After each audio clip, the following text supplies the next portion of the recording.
আপনার স্কুলে হ্যাক হয়েছে এবং প্রচুর টাকা মানে বিশেষ করে ট্যাবের টাকা প্রচুর এদিক ওদিক হয়েছে, কি বলতে চাইছেন? কোন স্কুল আপনার? আমার স্কুল হচ্ছে দরদা খেলুমরম হাই স্কুল।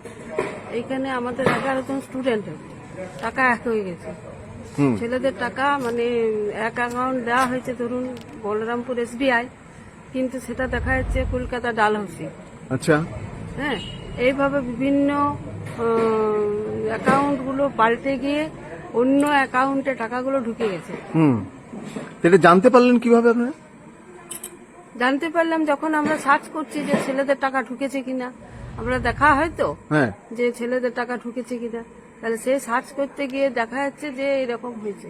পুরুলিয়ার তো আরো অনেক স্কুলে হয়েছে শুনলাম। হ্যাঁ, পুরুলিয়া আরো অনেক স্কুলে হয়েছে শুনলাম। আচ্ছা, আপনারা তাহলে থানাতে FIR করলেন? হ্যাঁ, সাইবার ক্রাইম থানাতে? সাইবার ক্রাইমে তো গিয়েছিলাম। হ্যাঁ, তার দুদিন আগেই আমরা এই থানায় এসেছিলাম। তখন এখানে স্যার বললে যে এখানে হবে না, সাইবার ক্রাইমে যান। তাহলে সাইবার ক্রাইমে আমরা গেলাম, তখন ওইখানে বললো ঠিক আছে আমরা ফোন করে দিচ্ছি, এটা এখানে হবে না, এটা বলরামপুর থানাতেই হবে। আপনার স্কুলে হ্যাক হয়েছে এবং প্রচুর টাকা মানে বিশেষ করে ট্যাবের টাকা প্রচুর এদিক ওদিক হয়েছে, কি বলতে চাইছেন? কোন স্কুল আপনার? আমার স্কুল হচ্ছে দরদা খেলুমরম হাই স্কুল। এইখানে আমাদের 11 জন স্টুডেন্টের টাকা হ্যাক হয়ে গেছে। ছেলেদের টাকা মানে এক অ্যাকাউন্ট দেওয়া হয়েছে ধরুন বলরামপুর SBI, কিন্তু সেটা দেখা যাচ্ছে কলকাতা ডালহৌসি। আচ্ছা, হ্যাঁ, এইভাবে বিভিন্ন অ্যাকাউন্টগুলো পাল্টে গিয়ে অন্য অ্যাকাউন্টে টাকাগুলো ঢুকে গেছে। এটা জানতে পারলেন কিভাবে আপনারা? জানতে পারলাম যখন আমরা সার্চ করছি যে ছেলেদের টাকা ঢুকেছে কিনা, আমরা দেখা হয় তো হ্যাঁ, যে ছেলেদের টাকা ঢুকেছে কিনা, তাহলে সে সার্চ করতে গিয়ে দেখা যাচ্ছে যে এরকম হয়েছে। পুরুলিয়ার তো আরো অনেক স্কুলে হয়েছে শুনলাম। হ্যাঁ, পুরুলিয়া আরো অনেক স্কুলে হয়েছে শুনলাম। আচ্ছা, আপনারা তাহলে থানাতে FIR করলেন? হ্যাঁ, সাইবার ক্রাইম থানাতে? সাইবার ক্রাইমে তো গিয়েছিলাম। হ্যাঁ, তার দুদিন আগেই আমরা এই থানায় এসেছিলাম। তখন এখানে স্যার বললে যে এখানে হবে না, সাইবার ক্রাইমে যান।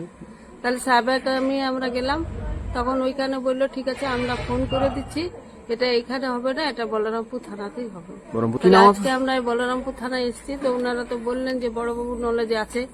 হ্যাঁ, এবার FIR নম্বর বা আমাদেরকে কপি দেবেন, তারপর DI অফিসে গিয়ে আমরা জমা দেবো। কি নাম আপনার? আমার নাম ইতু মন্ডল। মন্ডল। ইতু মন্ডল। হ্যাঁ,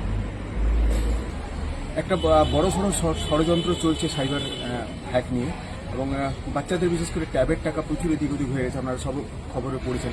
কিন্তু পুরুলিয়া অবধি এটা আসবে এটা বোধহয় আমরা ভাবতে পারিনি। পুরুলিয়া প্রচুর ট্যাবের টাকা এদিক ওদিক হয়ে গেছে। আমার পিছনেই বলরামপুরের স্কুলের দিদিমণি দাঁড়িয়েছিলেন, তিনি অলরেডি অভিযোগ করেছেন থানাতে অভিযোগ করাও হয়ে গেছে, এবং পুলিশ হয়তো তদন্ত শুরু করেছে। আপনারা সবাই দেখেছেন হয়তো খবরে, বেশ কয়েকজন গ্রেপ্তার হয়েছে। এখানে মাস্টার মাইন্ড বর্ধমান থেকে গ্রেপ্তার হয়েছে, মালদা থেকে গ্রেপ্তার হয়েছে, পুলিশ খোঁজ খবর নিচ্ছে। কিন্তু এত বড় একটা ক্রাইম যে কিভাবে হলো, সংগঠিত হলো, এবং স্কুলের টাকা, স্কুলের বাচ্চাদের টাকা কিভাবে এভাবে নয়ছয় করে নিয়ে পালিয়ে গেল, সেটা একটা বড় কোশ্চেনের মুখে পুরো ডিপার্টমেন্ট।